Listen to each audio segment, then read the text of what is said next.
Ayon sa Land Transportation Franchising and Regulatory Board o LTFRB, ito ay para masiguro ang roadworthiness ng mga sasakyan para din sa kaligtasan ng mga sumasakay na estudyante.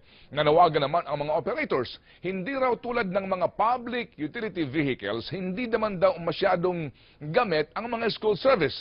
Samantala, inaatasan po ng LTFRB ang mga operators na magsumite ng kopya ng singil nila sa susunod na linggo para pag-aralan ito ng LTFRB para sila makapagpalabas ng kaukulang fare matrix.